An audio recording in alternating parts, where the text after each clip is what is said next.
Hello everyone and welcome to episode 15 of the WMMA 5 series here on the channel, as it is UFC 250.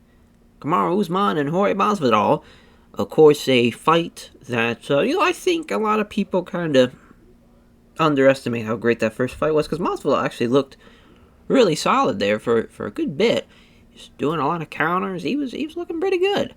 But obviously with kind of his momentum of success, they, were in the kind of right place at the right time to have him be in a main event of a pay-per-view. As far as, before we get into the actual card, we're going to look at some of the pieces of mail. So, Marko Radovic failed his drug test. It was a recreational drug use, as far as, obviously not sure exactly what drug it was. It's weird because, at this time, depending on what the drug was, this was close to where they were going to change how, as far as recreational drug use was going to be allowed and all that jazz. So right now, we still have it as a year suspended, but that will change.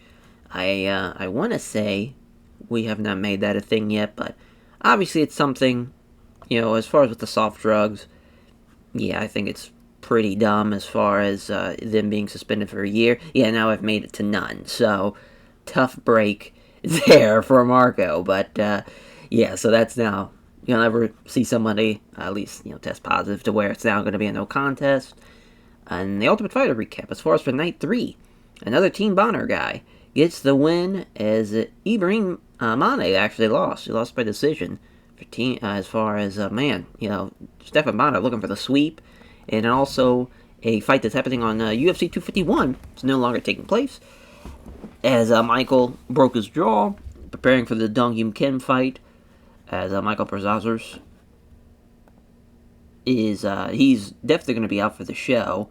As far as for him, 26-3, pretty great record, but obviously at 38 years old, it's kind of like, it's now kind of now or never for him to really get his, if he's ever going to get a UFC title fight, which obviously now he just lost in his previous encounter last February, but you never know, as far as maybe something. It's kind of crazy to think a guy that's beaten Gilbert Burns, he's beaten Zach Cummings, he's beaten Berkman and Desmond Green. Like, he's beaten some top guys. And he's had some good fights along the way, too, but it's kind of crazy that a lightweight guy like that at 38, the lightweight division stacked anyway, so it's going to be tough for him, depending on how long he's going to be out for. It's going to be 20 days, so we'll probably have him hopefully scheduled for a fight in the relative near future. But yeah, the 251 card against Dong Hyun Kim, that's going to be in Brazil, and we're going to have Dong Hyun Kim take on Vicente. As far as I think that's a pretty good replacement for him. As far as this is also a welterweight fight too, so this was going to give an opportunity to give Michael a chance to do something out of lightweight because of obviously his size, but I don't know. At the same time, it's pretty brutal. Yeah, pretty brutal to kind of dictate what he's going to do. As for the card itself, I actually forgot to add an extra prelim to make it 5 and 6 for 11 fights, but we'll take the 10 for the pay-per-view. As far as this will ever fucking load. It's always something. Always something. This piece of shit.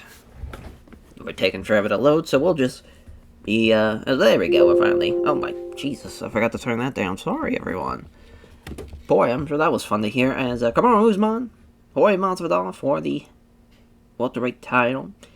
Robbie Lawler, Mike Perry is the co-main. That's a fun co-main now. I think, stylistically, that fight is going to make a lot of sense. Of course, Anthony Rumble Johnson's return.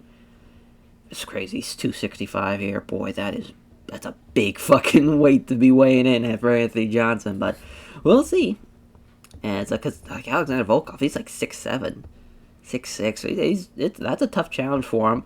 And of course, Uriah Faber versus Marlon Moraes as far as 135 bout, and then a women's 115 bout as Karolina Kowitskis as taking on Nina Ansaroff, as Nina looking to get a big one, but I think Carolina's going to get that win there to kick off the pay-per-view. Then Smiling Sam Alvey taking on Paul Craig as a 205 bout there. Obviously, Paul Craig's a savage. Sam Alvey not doing so hot at that point, and need the big win for sure. Nico Price and Tony Martin at 170, and of course, a fight we just saw in real life: Alex Caceres and Chigaza as Chiga got the win, which was no surprise really. He was the favorite going in. Caceres, the way he fights, he's definitely like a point guy. He uses speed to kind of avoid a lot of strikes, but just Chiga was, those fucking leg kicks were brutal. And, as far as Caceres was, trying to just kind of flow with it and just look for a lot of, he did a lot of good stuff as far as that first round. I thought, like, he definitely won it. I don't think 30-27 was the right call for it, but that should be a fun fight, though, in this save here, is to see what happens between these two if they would have fought maybe a couple of years earlier. And then Guam taking on Mike Davis at 155, Hannah Goldie and Melinda Fabian at 125 to round up the prelims. But there's a couple of big prelim fights, I think, basically from the Guam fight up. Well, maybe Hannah Goldie, rather, is going to have a pretty good fight here with Melinda. We'll see. We shall see. No one to underestimate or overestimate at this point in that prelim. Yeah, Carolina, though, she's coming off a loss to Alexa Grasso at 238. Man, that's awesome to see. He rumbled. He's back with us. As, Kamaru Usman looking to make his first defense of the UFC welterweight title. Both fighters main eventing for the fourth time here.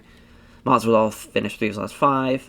Opponents, of course, that win streak, including as far as the big knockout win over Ben Askren, the Darren Till win, and then the, what was supposed to be for the bad motherfucker, but ended up being a doctor stoppage, as far as stopping the fight.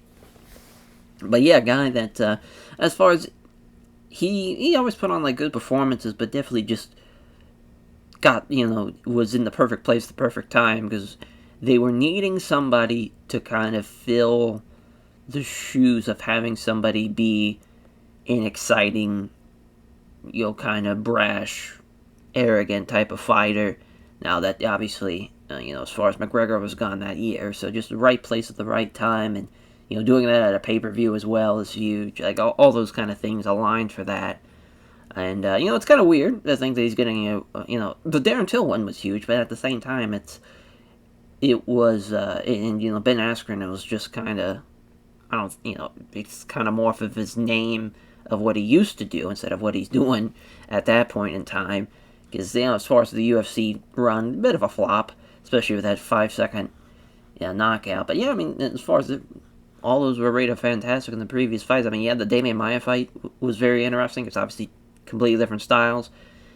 Wonder Boy and him, I thought, had a really good fight. Obviously, stylistically, it matched up really well. But him losing is kind of just weird to think that's his last loss. And now, after kind of slipping and falling his way into a welterweight title fight, it's pretty crazy because, he, for the most part, he was a lightweight, and as he got older, moved up a weight class, and I'm surprised they're not giving a clear cut to Usman.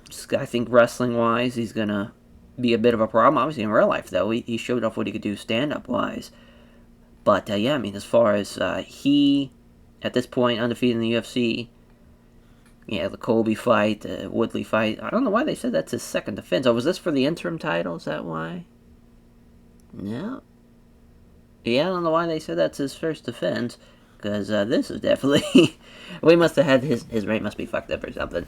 I don't know, that's weird that they said that, but Kamaru Usman is, it's hard to believe. Everyone thought that he was just going to go on a reign of terror, and of course Leon Edwards shocks the world.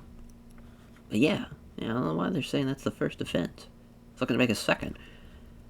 Big win potentially for either guy, obviously. Either Masvidal shocks the world and beats Usman, or Usman keeps the reign going. Of course, being the Florida native, Masvidal's probably going to get a big cheer there. Then Ruthless Robbie Lawler versus Platinum Mike Perry. A couple of bad motherfuckers here. Robbie Lawler obviously hasn't won in a while, but just off of name basis and him being who he is, he could get away with being a co-main event of a pay-per-view, I feel like. 12-8 though in the UFC, not a good little run as of late. It's definitely clear, obviously the Ben Askren loss was very much a point of, as far as protest, and some as far as he wasn't really out, and they called it too soon. And Covington, as far as obviously a wrestler, was just going to wrestle fuck him to death. Well, yeah, I mean, it's weird, as far as at that time the welterweight division was kind of going through a bit of a changing of the guard, because a lot of the kind of guys that had made it during the Fox era of the UFC, they're getting older, as far as, obviously Robbie's 38, and with, Mike Perry here even, as far as a guy that could bring it, and it was an exciting dude, but just from a record perspective, 6-6, as far as fought a lot of top welterweights, though. The Paul Felder split decision, beat Alex Oliveira, which that was a hell of a fight, too, and the Jeff Neal fight. Had a lot of good fights, though, as far as from that perspective. I think this is going to be a good chance for him. It's funny, he was on the Usman Covington card back in December, so quick turnaround for him. But yeah, I mean, you'd think the younger fighter, and as far as potentially what he can do with stand-up wise, maybe be able to do a little bit more to Robbie Lawler, but Lawler is the favorite. So either way, I think we get a positive from this. That should be a good co-main event. As the California Kid, Uriah Faber taking on Marlon Moraes. As Moraes, though, he's 5th on the bantamweight rankings. Faber's 15th. As Marlon is he's finished 3 of his last 5 opponents, but they both train at Team Alpha Man. But of course, Uriah, I mean, that is his camp, that's his gym. So as far as leader versus teammate mainly is kind of the big question here. But yeah, I mean, Faber, 40 years old, still ticking away. Of course, it's crazy that he had to fight Peter Yan, but that's another story for another time. And boy, did he get fucked up. But I mean, it's crazy to think that he finished Ricky Simon, just last year, and kind of his big comeback.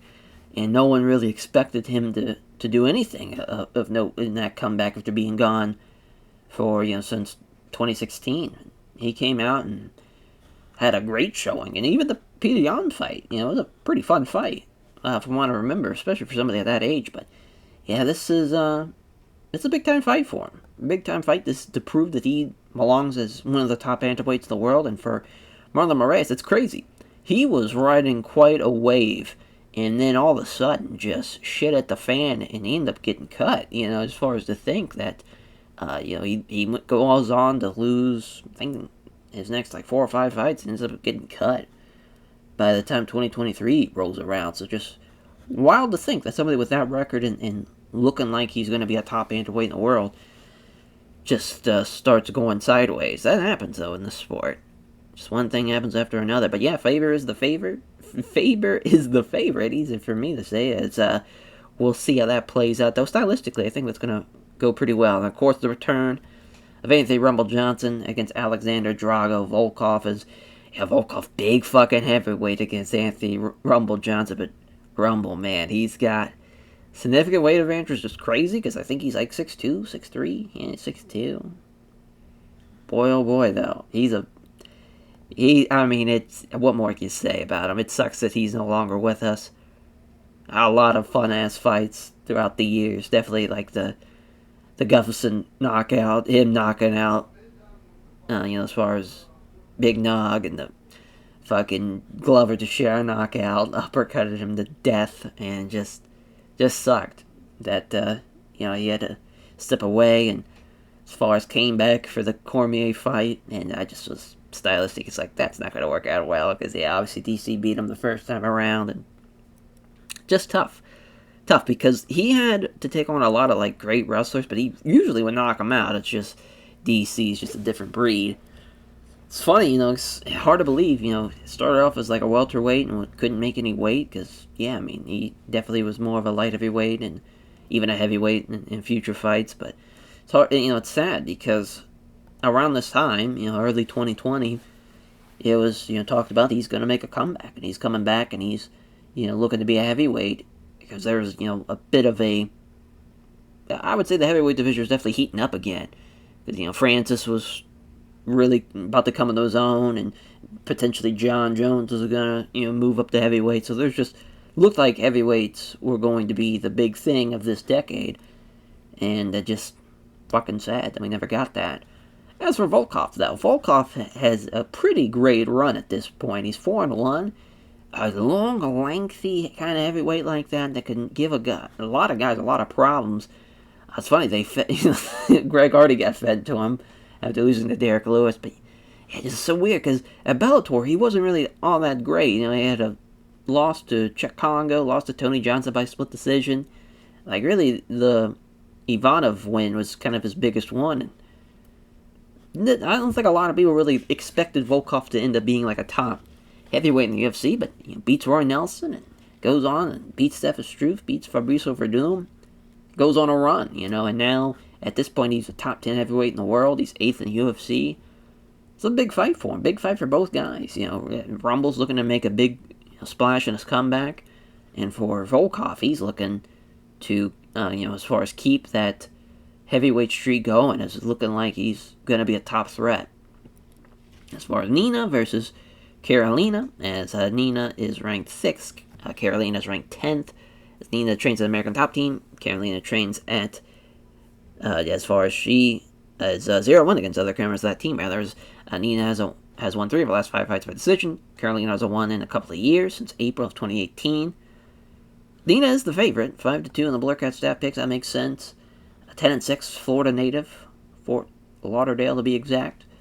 American Top Team. She had the loss to Tatiana Suarez, but has fought some tough girls along the way. Angela Hill, Ronda Marcos, Claudia, some tough fights, but even the Tatiana Suarez fight was tough, but doesn't get finished. And at that weight, at 115, the strawweight division, you rarely see girls that have a lot of knockout power. But this is, relatively, as far as Carolina's top 10 as a strawweight. As far as I would say for the women's division, well-rounded, but not great, obviously. Got knocked out by Andrade, a couple of losses by decision, but some good fights along the way. She can kind of do it all, but obviously, as far as out of her last 7, she's lost 5. Not a great record. After coming in with a pretty good run after, KSW and beating Ronda Marcos and Heather Jo Clark and Thug Rose, all by split decisions. It's also crazy, too, to think that she has a couple of wins by split decisions, so potentially she's only had 2 or 3 actual unanimous wins, so not a great look when you look at it from that perspective. But as far as I say, Nina being the favorite, rightfully so. Hopefully it's a good fight. And then Smiling Sam Alvey taking on Paul the Bear Drew Craig. Paul Craig rules. It's crazy he's not the favorite in this one. Just from a jiu-jitsu perspective, incredible. I think stand-up wise he's even a lot better than I think a lot of people expected, but at someone that size, that is such a major strength for him to be able to be, at this point, I think, I want to say he had his black belt at this time in 2020, maybe not, but he's fucking incredible. As far as for what he can do stylistically, had the split draw with Shogun back in November, but just for anybody that he's going to fight, he's a problem, because there's not a lot of guys. Sure, obviously everyone's a lot more well-rounded than they were back then, but that's for Khalil Roundtree Jr., which that's a tough fight. But just a lot of guys, if they catch him with a punch, they catch him with a punch, but if he takes you down, you're so fucked. It's just, he can finish you on his back, he can get you in a choke standing, he can get you in a choke as far as on top. There's so many different ways he can beat you, and he's a problem for sure. For Sam Alvey, though, as far as 10-8 in the UFC, 13-1 rather. He is on a 3-fight losing streak, losing to as far as Little Nog, Jimmy Crute, and then Clyde Sendea Abreu as well. Not a great couple of years for him. As far as Nate Marcotte and Rashad Evans wins, Kevin Casey as well. A lot of he's lost to Derek Brunson, lost to Elias as well, lost to Talise as well. So he's fought a lot. As far as relatively somewhat names, I would say, in the middleweight, or not the middleweight, the light heavyweight division, or rather. He's got a bit of a problem on his hands. against Paul Craig. I'm definitely backing Paul Craig. We'll see. And Nico Price taking on Tony Rocco Martin as the hybrid. Nico Price has won 3 of those 5 fights by knockout. Both are teammates of the American top team. Very, very close to the betting lines. Or on the betting lines. On the Plurcast stat picks. I'm all over the place for this episode. But yeah, Martin is the slight favorite. Tony Martin, 17-5, 9-5 as far as in the UFC. 30 years old. Kickboxing background as far as the Minneapolis, Minnesota native. It's crazy to think he's fought Damian Maia last year. Yeah, fought Sergio Moraes as well. Fought Jake Matthews. He's fought some tough dudes, man, along the way. Beat Kaito Nakamura. Beat Ryan LaFleur. Yeah, he's had a lot of fights. 3 a year basically since 2017. That's a lot of fights. And he's bringing it here, though. I mean, this is going to be a good fight because Nico Price, good stand-up guy. Oh, he's got he has a purple belt in Brazilian Jiu-Jitsu. But yeah, he was first started off, it was 8-0, 7 finishes. And boy, he's a guy that goes for finishes for sure. He's beaten Tim Means, James Vick, Randy Brown, Alan Air Jorban as well. Beat Alex Moreno, I believe, if I remember correctly from their fight, because I think Moreno, somebody failed a drug test there. I believe it was Alex Moreno, if I remember correctly. But, because, that was the Bermudez Korean Zombie. That was obviously Zombie's return to the UFC. But, yeah, I mean, he's another tough guy out there for him. And so we'll see. There's another Florida native. I think there's a Floridian native in all of these fights. So we'll see how that plays out.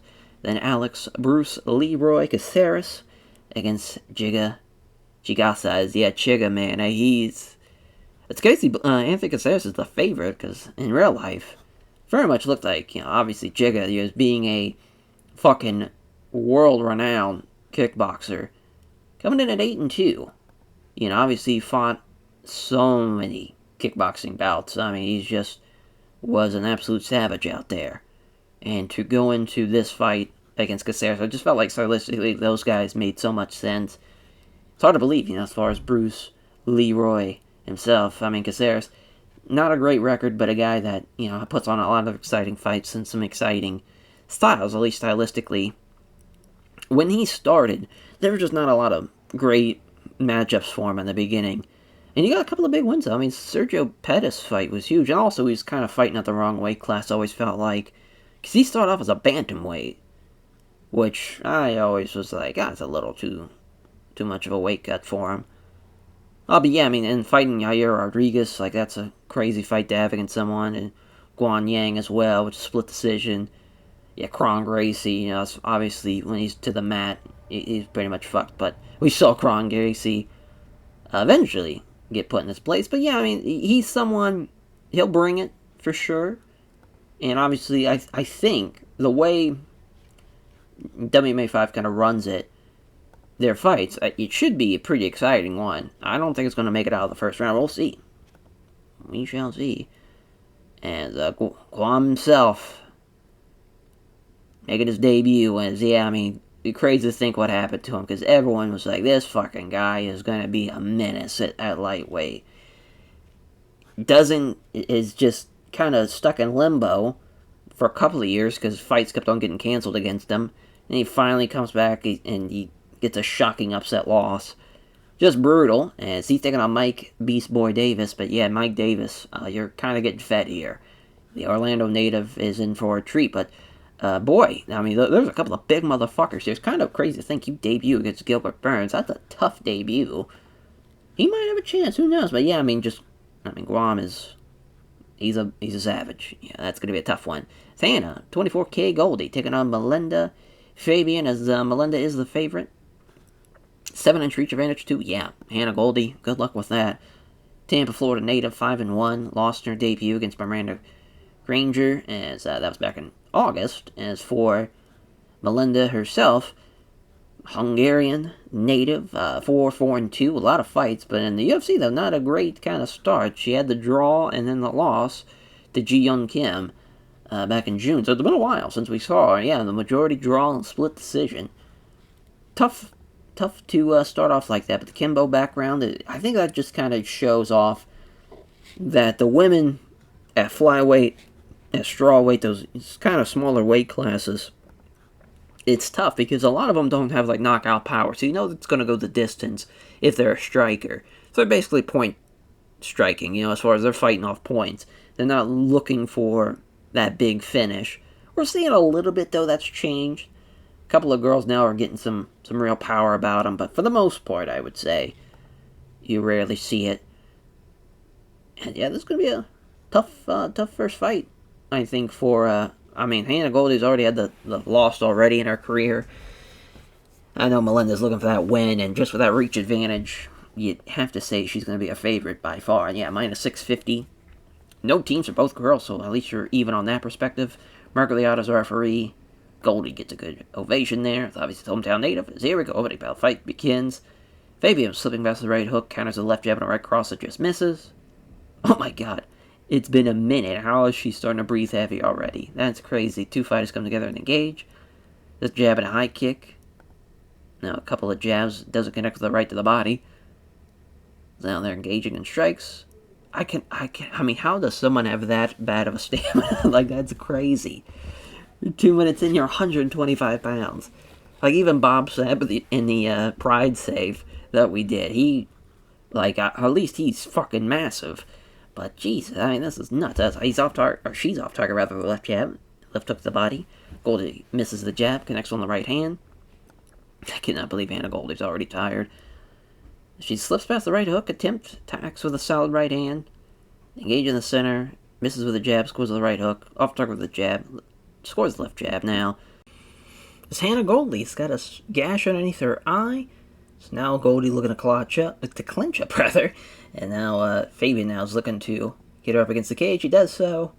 Yeah, knee strike to the thigh. Oh, nice couple of right hands to the side of the head. Oof. And there's some more right hands. There's an elbow now. Fuck. She's getting fucked up against the cage here. Another elbow. Big elbow again. Somebody stop this fucking thing. This is a beat down and a half. Another quick elbow. Well, that's obviously Melinda Fabian's round. Jesus Christ, just a beat down and a half. Yeah, that's how you do that. And Cutman's working on Hannah Goldie now. Here we go, round two. They come together, engage. Left jab and a right cross, though, from Goldie. Couple of jabs on the right cross from Fabian. Now she's looking a little shattered, trying to clinch up with her, but yeah, this is just Fabian's time to get her back up against the cage. And some more dirty boxing. Short left uppercut now. Goldie at least stopped that one, but here's another elbow. Now she's reopened that wound. Just great. Dan Mercoliato is going to separate them. Back to the center we go. And yeah, just Goldie, I don't know what she's going to do. She's looking to unleash something, but about to see a shot from Fabian, but Goldie is the aggressor. It's 1-2, fails to land. Hannah Goldie just fighting off exhaustion at this point now. There's a right cross that misses from Goldie. Fabian with a jab and a right hook off the counter. Oh, there's a glancing blow with the high kick now. Still can't even knock her down. There's a good right hook from Fabian. Yeah, this is just a beat down and a half. Exciting fight, though, so I'll give him that. But yeah, Fabian, 2018 on the rounds for sure. Hannah Goldie needs a finish. Jab in the exchange. Connects to the jab, evades the big right punch. He's still coming after her, though. There's another jab and a quick head kick. Finally, she rocks her with the head kick. Takes the right hand, but will not go down. Now Fabian's finally getting tired. And now she's trying to shoot in from Goldie. You're trying to survive, but Fabian's not having any of that. There's a right hand that lands hard. Looking to finish her here. It's looking like she was trying to shoot in, but Fabian simply took the initiative. Cannot connect with the jab, hits the straight right hand, though. She's going for the takedown attempt. Fabian took the initiative, though, as Fabian hits the left hand and Goldie evades the big right. Left hook from Goldie, 1-2 from Fabian. Boy, oh boy, yeah, she just destroyed her for 15 minutes, pretty much. Now she's up against the cage. Probably going to be an end. There's a knee strike to the thigh, another big elbow now. Knee strike to the stomach now. Just knees, elbows, all of it. Just fucking up Hannah Goldie. Elbow up against the cage. Mercoliato's going to separate him again. Goldie looking for a takedown. Not happening. Goldie drives her up against the cage, though. Let's see what happens. Oh, well, there went that. She's already back in the center. Goldie barely can even stand to end out this fight. 30-27 round. As far as, yeah, that's 30-27 across the board.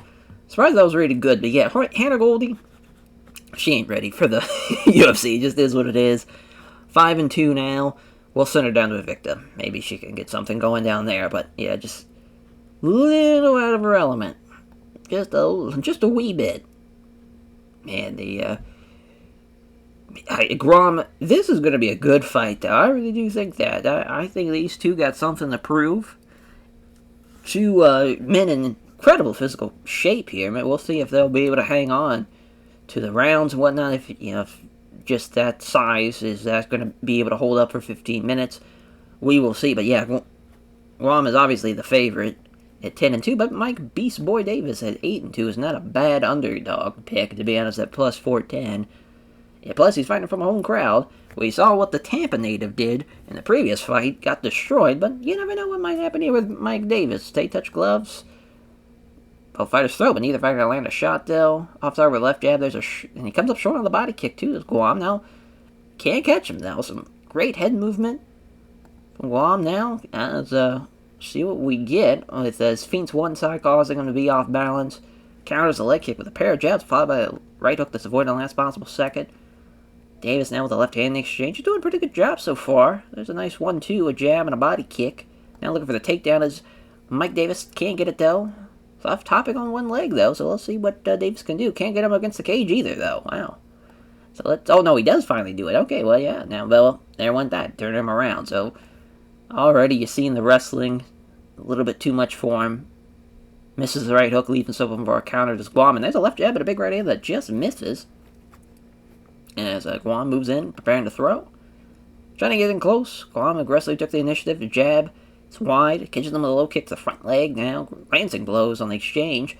Neither fighter could really land anything damaging, though. Man, they're just going tit for tat. Listen, you can't go wrong with an underdog. Like there's a hometown kid looking to shock the world. There's a jab and a right cross, though. There's a jab and a right cross from Davis now. 60 seconds left in the first round. They're coming forward now. Davis with a counter jab. Finally with the phone jab. It hits the right hand, though. Scores the jab, misses the right hook, though. Scores the jab, and also a spin kick. Nice little 1-2 there. Oh, God, here comes misses the big right hand, allowing Davis to counter with 2 jabs, followed by a low kick. Listen, 10-9 Guam, but that was a really... Oh, they're going to give it to Davis, the narrator here. Wow, that's a great start, man. Great start for Mike Davis. We'll see what he's got left in the tank here, because he's looking to come forward, though, as Guam. There's a counter jab from Davis. Now there's a left jab, nothing but air on the big right. Davis now misses the right cross. Here comes a counter. It's a solid right hand from Guam. Doesn't rock him, though. They come together and strike. Neither fighter can land anything there as Guam doesn't find the mark on the right hook. Bobs and weaves, making them miss 3 punches now. Counter left hand from Mike Davis. Counters right hand with a quick kick to the lead leg. Dodges the right hand counter, attacks with a left kick to the ribs now. Davis starting to slow down here in the second. Halfway point in the second now. Guam steps forward. There's a left hand exchange from Davis. So there's a spin kick to the body after missing with the jab. And Guam's getting tired. Both guys are getting tired, and now Guam's looking at his corner, looking to get some type of words of encouragement as Guam misses the jab. Here comes a low kick, though, and Davis hits a 1-2. Quick left and straight right. Listen, the boy is getting after it there. Misses the head kick attempt, gets countered with a few quick jabs and a good right hook, though. That's a great counter. Damn, there's a nice 1-2 as well. Fuck. Davis is limping now with those leg kicks. Has been fucking him up. There's a jab, and there's a vicious right cross after the 2 jabs. Knocks him down, looking to finish the fight. Hammering away. Shot after shot here. Dan Mergleau's going to step in and stop the fight. Tough break for Mike Davis, man. Looked really good in the first round. Even was looking pretty good up until he got caught there at the end of the second. It was a good fight, though. Good fight indeed. As Guam looking good. Thanks everyone connected to his fight camp. All his various sponsors, all his friends, family, and supporters, as he wants to ask who he want to fight next, and he'll fight anybody that put in front of him, but thinks Uros Medic would particularly be a good contest. Yeah, I can definitely see that. As Alex Bruce Leroy Caceres taking on Chigaza, man, the man. Chigaza, it's going to be a really, if it has the potential to end in an instant, honestly, these two. They stylistically match up very, very well. Dan Mergleau's referee again. Cage side judges there. Roar from the crowd for Alexis Caceres, as the Miami native. Maybe a Floridian can get a win here on the prelim. We'll see. Saying nothing really comes out of the engagement. Caceres, though, with the counters, the right jab with a quick right jab and a good left hook there. Nice little 1-2. There's a glancing blow from the high kick there. Caceres doing a good job. And then now there's Chigaza with the left hands. Right hand and hits a nice straight left. Misses the left hand in the exchange. Dodges the big head kick now. Caceres stepping in the pocket. He's not afraid at all as Chigaza stops all of that, though. Doesn't connect with the jab. Hits the leg kick, though. That's pretty much what was happening in real life. That's kind of funny, as he's off target with the jab, connects with the left hand. Oh, well, we get a takedown attempt. A lot of people were saying, Alex should probably do that against him, because if you're going to look to outstrike him, that's not going to work. So a big takedown from Caceres. Quickly scrambling away, though. Now that gives Caceres the perfect opportunity to get side control. Tries to move the guard. Caceres doesn't allow it. That's a great first round for Alex there. Definitely 10-9 round for Alex. So we're back underway here in the second as Caceres moving forward, constantly try to pressure Chigaza into forcing an exchange of strikes. Now Chigaza is getting pressured in as Caceres is into the pocket.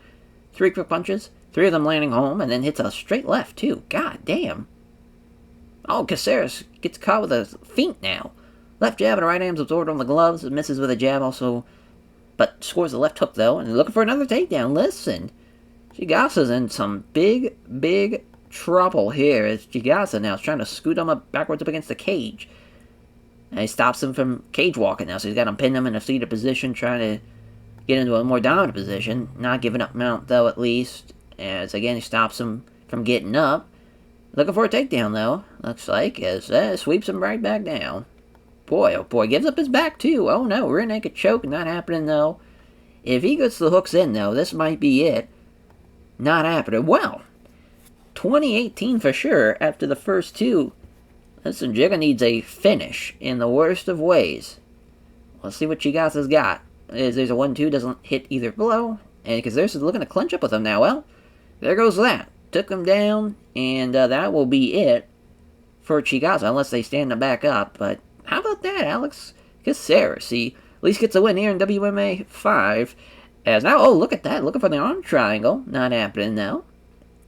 Blocks attempt to pull guard. They're going to stand him up with a minute 20. Listen, Chigaza's going to go for broke here if he's got any chance. Slithering kick with the legs. Those leg kicks were a good idea. He just didn't land many of them. And then there's a right hand.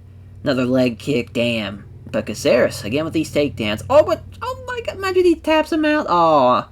Damn. Got the guillotine at the end of the round, but obviously not enough time. And yeah, 30-27. Someone gave him that last round. I guess I could see that, honestly, the way that was going. Maybe not. It seemed like he landed a lot more strikes in that round. That's tough, though. Yeah, that's a tough loss. I thought it was going to be a lot better, but obviously Alex Caceres, he used his wrestling and his takedowns, whereas obviously Chigaza's not doing that at all. He's standing and banging. Well, at least the Floridian gets the win. So he thanks his team and praises his team at MMA and giving thanks to all of his sponsors and thanks to fans for trying to support him. Praises Chigaza, though, for the tough fight. No doubt, though, and has the ability to talk with the best of them, though. He's got natural charisma that shines. There's Nico, the hybrid Price, versus Tony Rocco Martin. See what Rocco's got in store for Nico Price. This is going to be a good fight, though. I don't think it's going to be like the previous fight where I thought these two guys were going to stand and bang. I think these guys will. We'll see, though. Nico Price might shoot for some takedowns if he sees or feels that he's losing in the second. We'll see. Steve Masvidal, our referee. Cage side judges there. And Nico Price gets a big ovation. Here we go. And as they touch gloves, both fighters come in and strike. Martin counters a body shot with a brace of jabs, followed by a spin kick that doesn't find the mark, though. Price with the right jab and a great left hook. There's a jab, but misses the head kick. Loving it. Tries for the jab, but misses as Martin. There's our left hook now from Price. Jab from Martin. 3 punches and avoids the big left of those Martin at the end of that combination. Oh, probably glances at his corner now. There's Nico Price. Looking to still push the pace here. 2 counter left hands from Martin. Some jabs now, spinning back kick, or spinning back kick to the body. There we go. I thought it was going to be spinning back for a second, but as Price steps forward, strike exchange begins, tries for the jab, misses, lands the jab, avoids the low kick.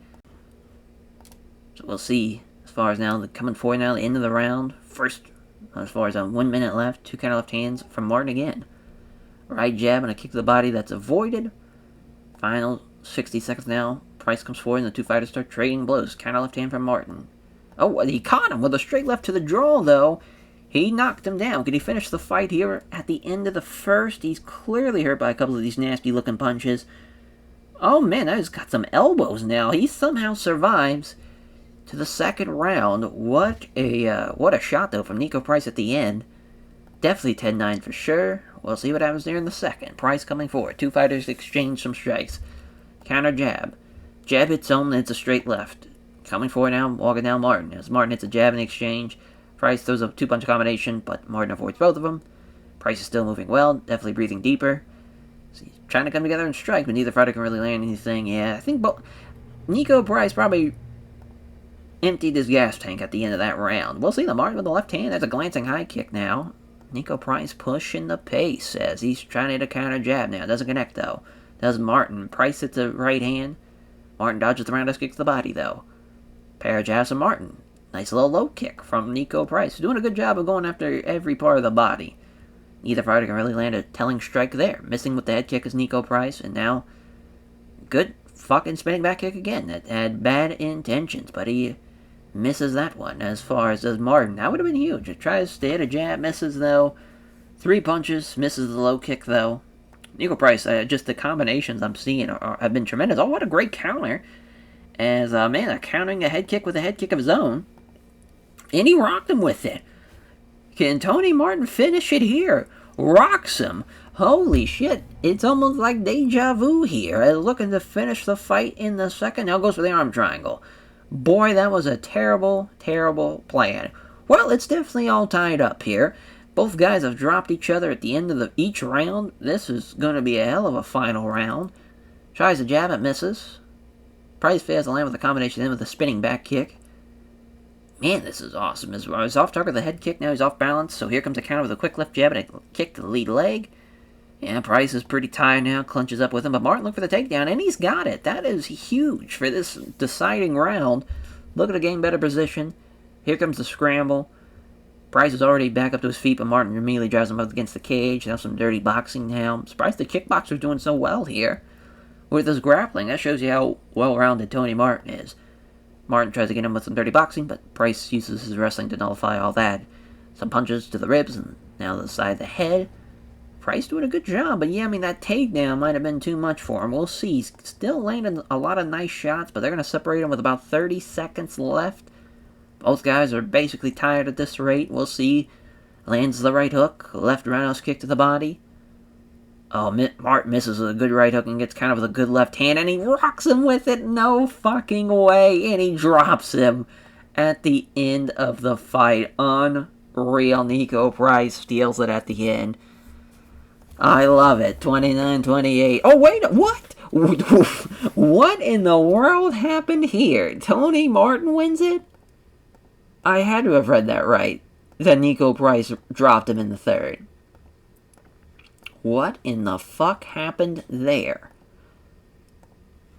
Unreal. Yeah, because he definitely was knocked down in the first. Wow. How the fuck did they fuck that one up? Unreal. Unreal. Brutal, yeah, because he definitely dropped him in the first. And he dropped him in the third. Wow. Robbery. Highway robbery. Against the Floridian, too.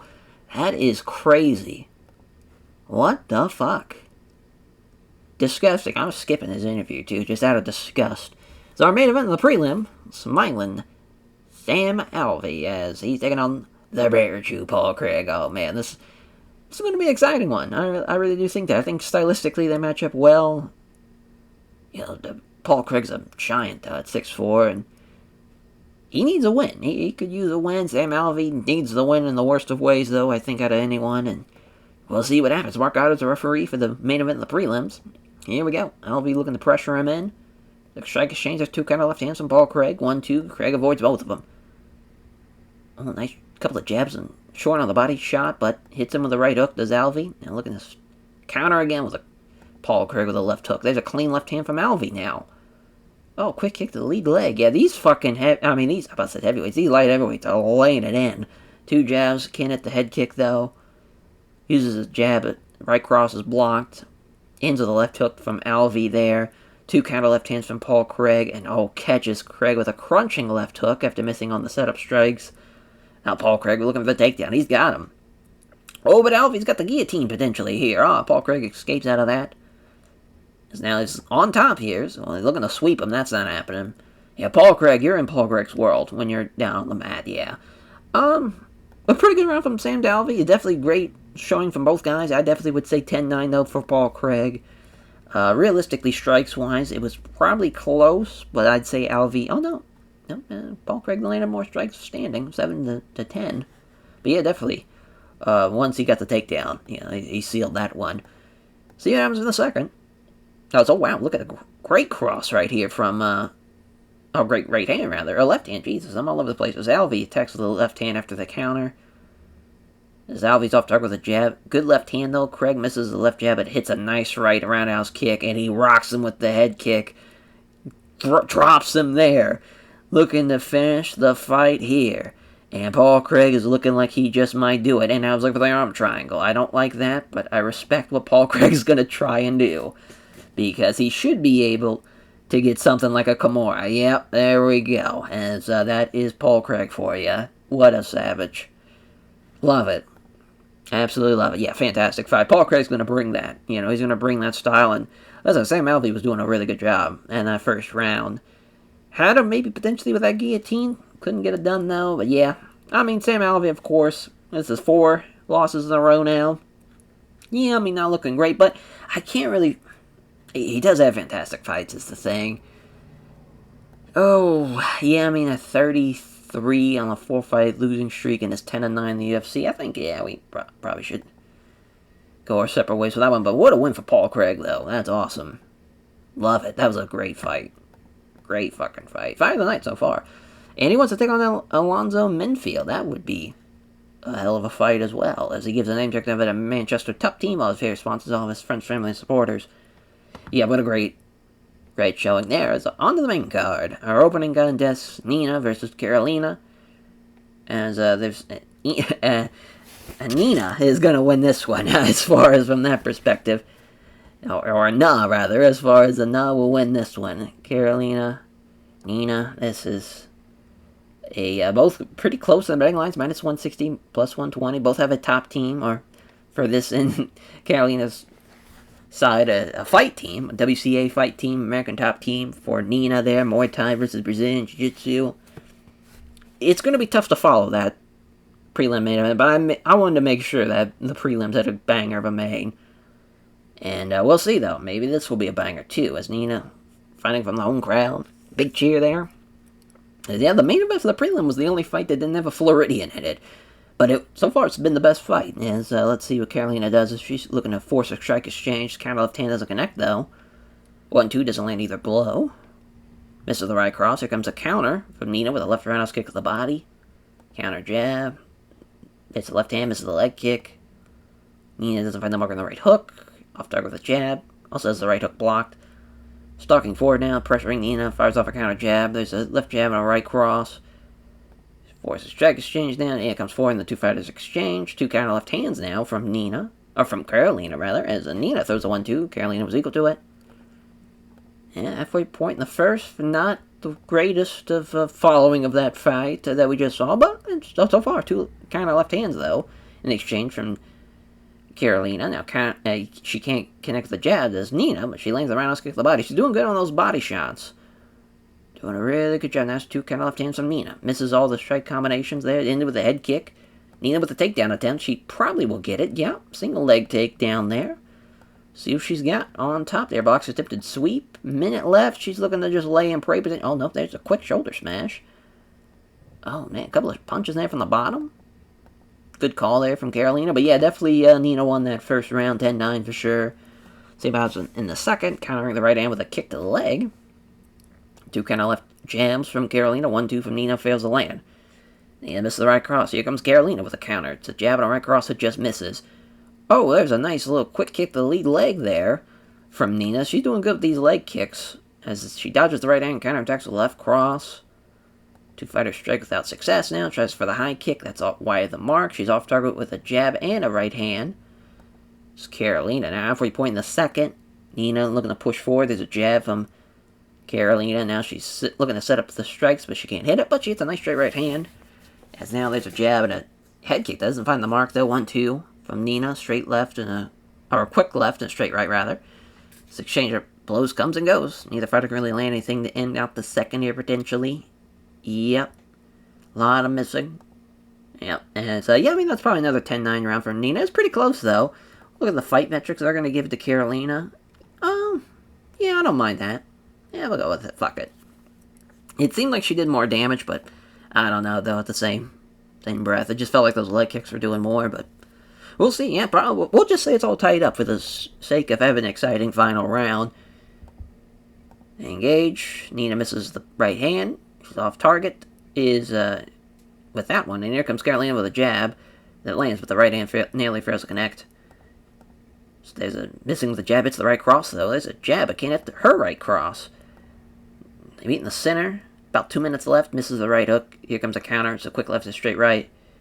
Stalemate there. Neither fighter can land anything. Misses the jab. Also has the right hand taking on the gloves. Head kick. Doesn't connect, though. Some strikes fast and now a leg kick, too. But Carolina did a good job to stop all that and also gets her leg kick caught. If she takes her down here, this might be it. Can't take her down, but she's got her up against the cage at least. And yeah, still looking like... Ooh, it looked like she was angling for a takedown tip, but couldn't take the initiative. There's a jab. Or rather, a left hand and a straight right. Nice little 1-2. Yeah, I mean, I think it's 29-28 Carolina, but we'll see. I mean, the judges completely fucked us over last time. Yep, giving it to Nina. A 30-27 round. Unreal for that previous one. I don't know about all that one. Boy, these judges in Florida are really fucking shit up. Yeah, I don't know about that one. But I guess the second round was close. I will say that. I wouldn't say it's a robbery. I mean, the Nico Price fight was a highway robbery affair. But this one, I could see either girl being upset. But for Carolina, though, she was really fighting for a job. Now she's 5-6, 4 straight losses. Tough break.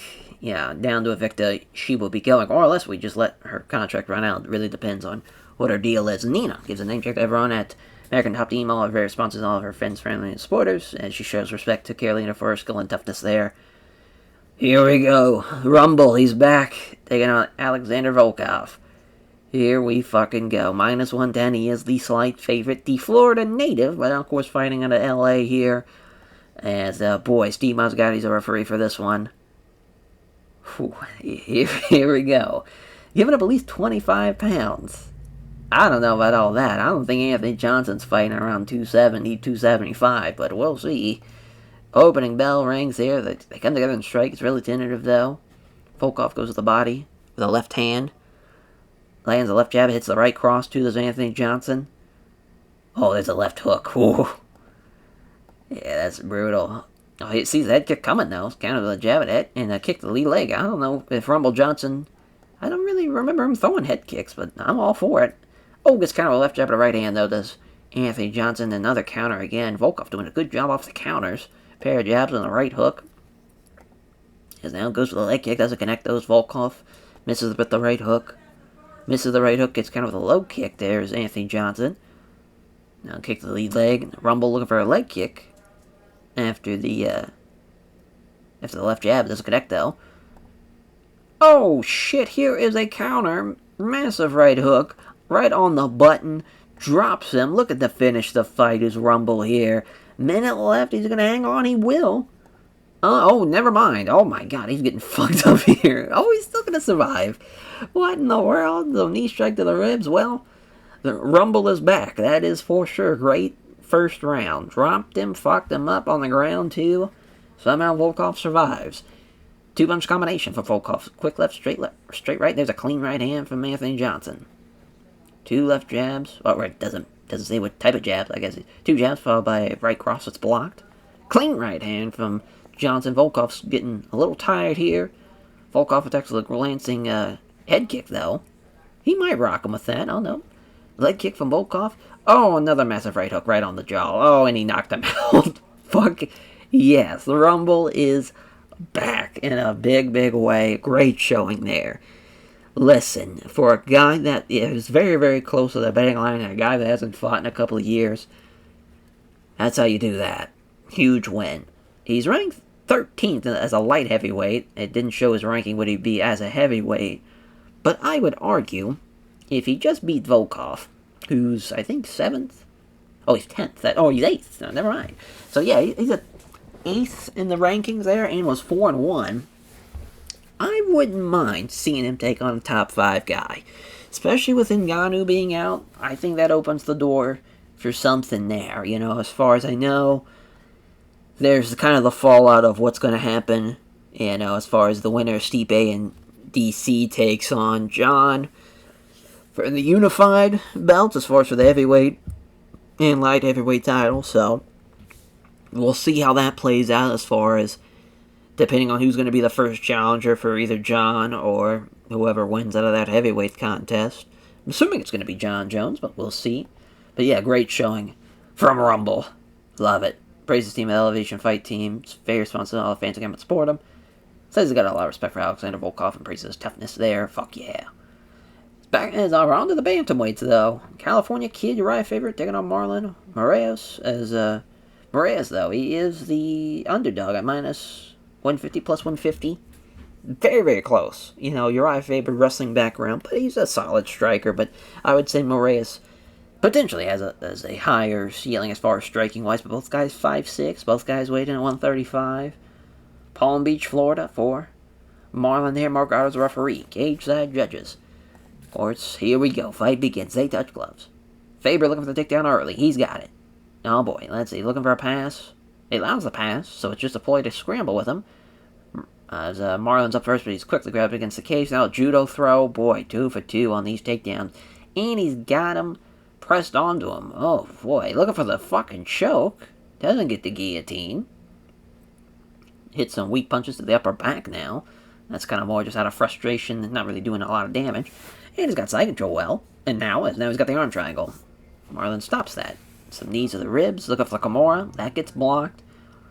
Boy, Faber, what a great first round. Now looking for the Americana. He's throwing every type of submission at this man. And that's the end. Oh, no, never mind. He's got a takedown attempt. He's got the takedown to end up the first round. Well, that was a 10-8 round if I've ever seen it. If I ever say 10-9. I guess because Moraes landed a couple jabs on the ground. But my God, what a fucking showing there from Uriah Faber, the 40-year-old man. He's not the California Kid, he's the California man. I didn't even click on his little profile, but what a showing. Start of the second. Looking to take the takedown now, another one. Can't stop him. He still is ready and on his back here. Looking to pass. Still can't pass him. So Marlon can't stop a takedown, but he's at least keeping him right where he needs to be, where he can't get caught in a compromising position. He gets caught off the scramble, though. He's probably got him against the cage. He does. Looking for the Muay Thai clinch. Huh. The knee strike to the chest. Uriah Faber, what the fuck is going on? He is looking like a world beater out here.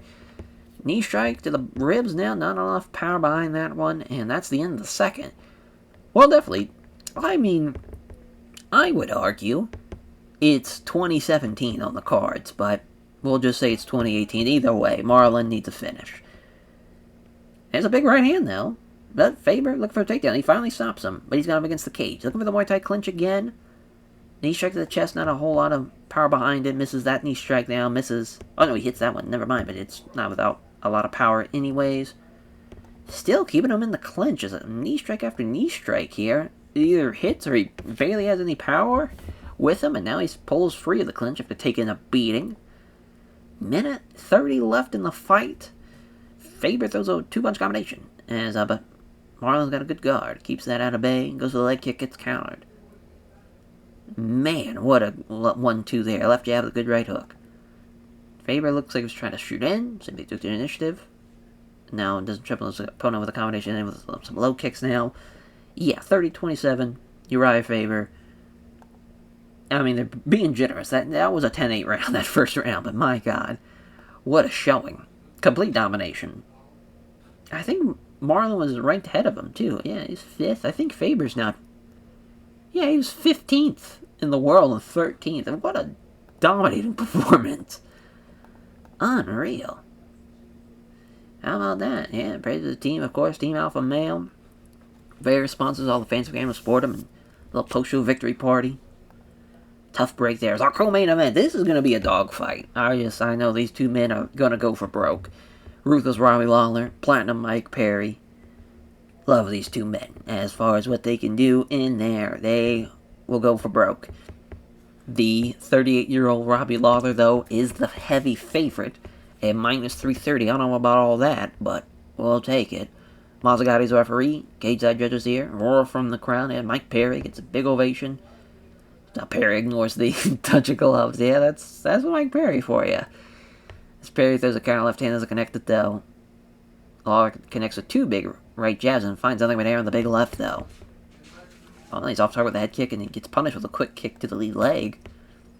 Oh man, he's going for the head kick though. I'm loving that. And there's a glancing blow from Perry off the high kick.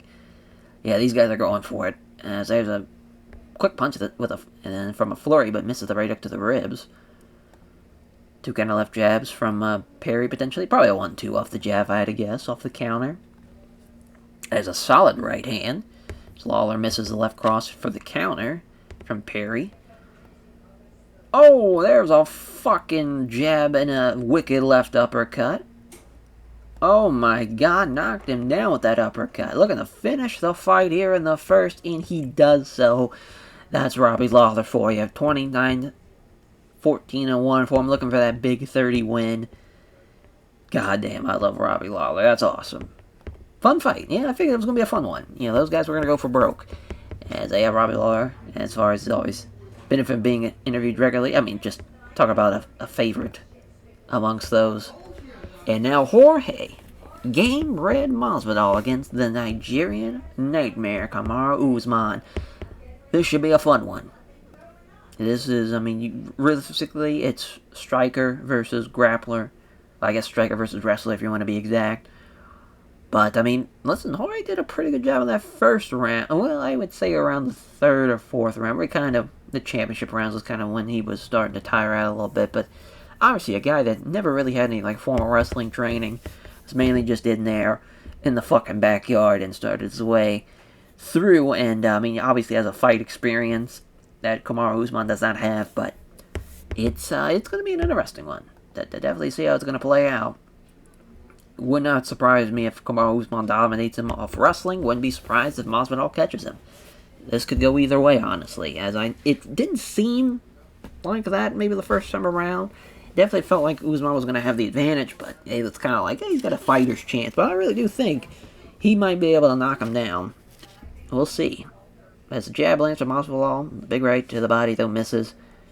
Yeah, look at that.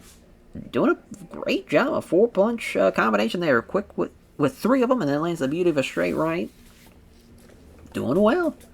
Yeah, Usman's not really doing a good job off the counter. Nice 1-2 now. Yeah, Usman's still looking for the chance to shoot in and grapple with him, but it's not happening. Well, as I say that, there it goes. Oh, but he's got the guillotine. Nope, doesn't get it. Has went for it though. You gotta respect that, because yeah, he's gonna be stuck on the bottom for quite a while. Looking for the sweep. Huh. He does it. Let's see what we get here. Well, moves in looking to grab a leg. Not happening, though. Yeah, went for the leg lock.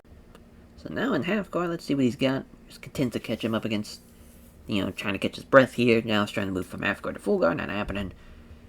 Yeah, that's a great first round for Masvidal. 10-9. I think that's respectable. I would definitely say he did more. I mean, obviously, Usman had the takedown, but after the elevator sweep and whatnot, I could definitely see him winning that one. It's close, though. I mean, as far as strikes and whatnot, definitely Usman had him, but I think he did more damage, too. We'll see, though.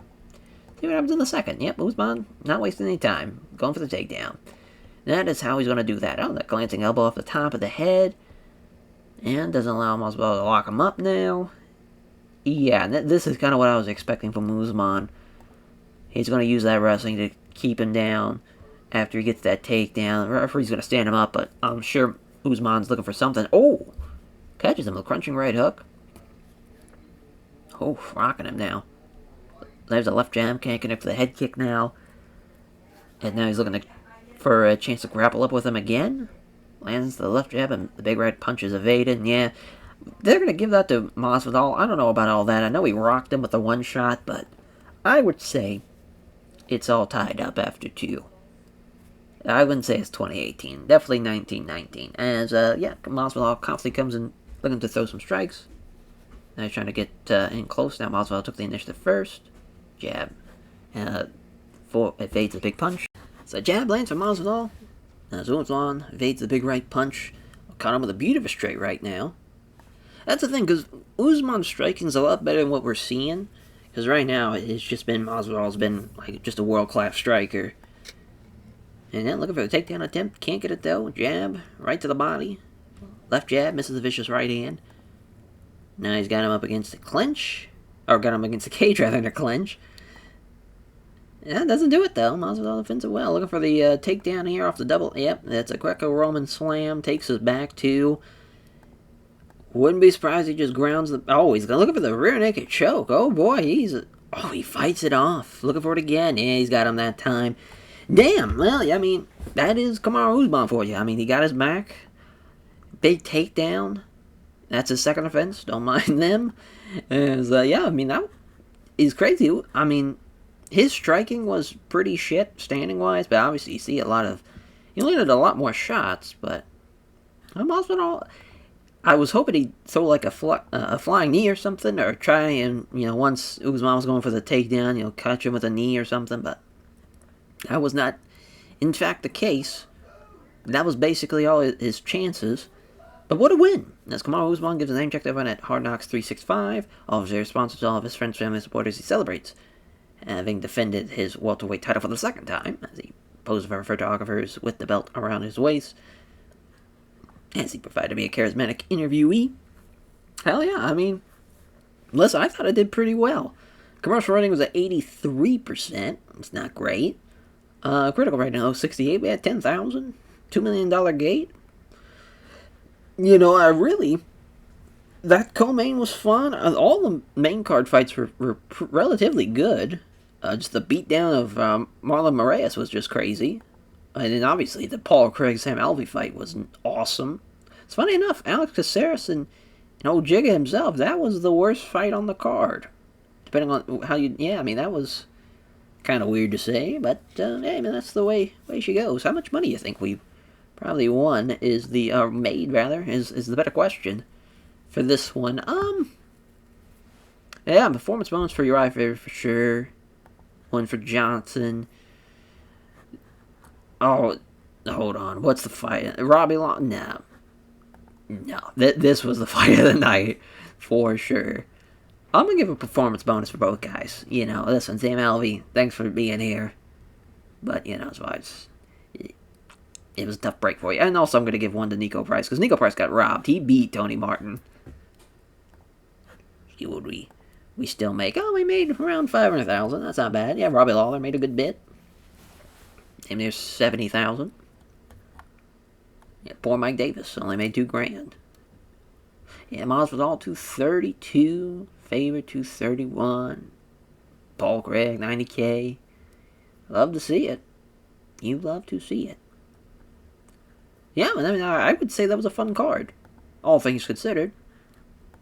Everything almost went exactly how I thought, as far as if it was going to be a good fight or not. Obviously, the Caceres in Chigaza fight did not go as planned that I thought it would, but hey, that's alright. Sometimes that happens, But, yeah, as far as now the next card, boy, what a main event. We're going to Italy for this one, which is very funny, because, boy, this main event is fucking awesome, as it's Brian Ortega versus the Korean Zombie, Chan Sung Jung, as, boy, oh boy.